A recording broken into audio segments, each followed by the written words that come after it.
합격률 데이터를 보면 2017년이 51.7% 그리고 2019년이 39.5%였는데 2021년은 32.1%입니다. 올해도 전체적인 난이도는 까다로운 문제들을 출제해서 어렵게 느껴질 가능성이 높습니다.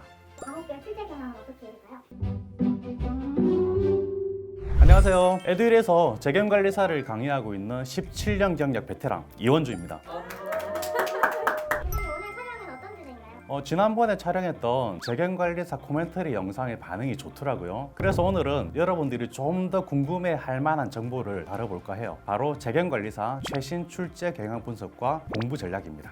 문제문제를 보면 어렵다는 이야기가 제일 많던데 실제로도 좀 어렵게 출제될 것 같나요?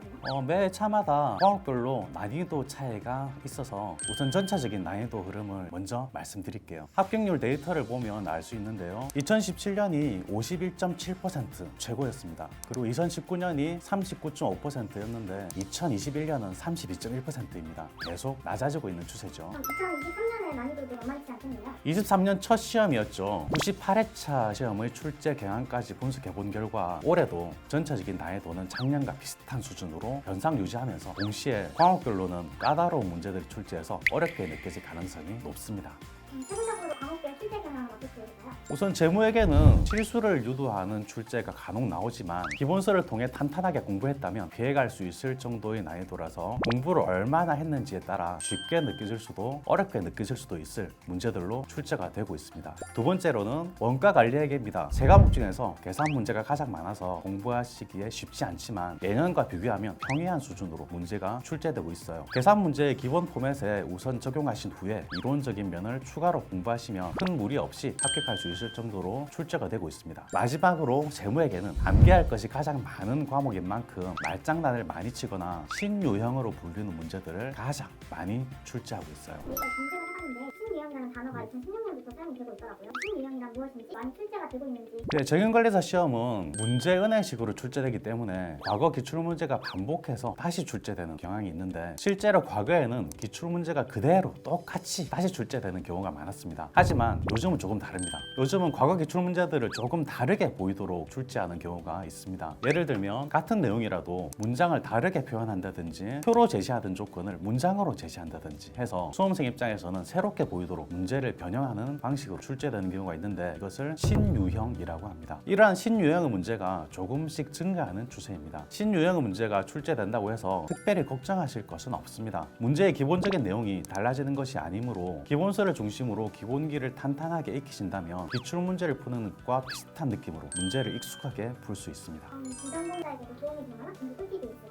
네, 항상 강조하는 것이 있습니다. 반복이 가장 중요하고요. 구체적으로 세 가지 정도 말씀드리겠습니다. 첫 번째는 꼼꼼한 이론 공부인데요. 재경관리사 시험에는 어설프게 답만 외우면 틀릴 만한 지엽적인 문제가 나오는 편입니다. 그래서 우선은 기본서를 통해 이론을 꼼꼼하게 공부해야 합니다. 두 번째는 무료 입문 강의 활용하기입니다. 만약 회계를 잘 모르시는 비전공자라면 기본서를 바로 들어가기보다는 입문 강의를 빠르게 들어보면서 용어를 먼저 이해하시는 것이 좋아요. 에듀윌 재경관리사 사이트에 가시면 제가 촬영한 입문 강의를 무료로 신청해서 들어보실 수 있거든요. 꼭 한번 들어보시기를 권해드립니다. 에듀윌 유튜브에도 올라와 있는데 사이트에서 신청하시면 교환도 받아보실 수 있어요. 마지막으로 세 번째, 오답을 확인하라는 것입니다. 오답 노트는 취향에 따라서 만들어도 되고 만들지 않아도 되지만 내가 왜 틀렸는지는 꼭 확인하시는 것이 좋습니다. 말 문제의 경우 틀린 문제를 바로 해설지를 보시기보다 기본서를 찾아서 왜 틀렸는지 확인한 후에 해설지를 보시길 추천드리고 계산 문제는 시간이 많이 걸리기 때문에 반대로 일단 해설지의 계산 내용을 보신 후에 기본서를 찾아서 확인하시기를 권해드립니다. 자, 여기까지 재경관리사 시험의 출제 경향과 그에 대비할 수 있는 공부 팁까지 알아봤는데요. 에듀윌 유튜브 채널 구독하시면 더 중요한 정보를 놓치지 않을 수 있다는 점도 꼭 기억해주세요. 그럼 다음 영상으로 또 찾아오겠습니다.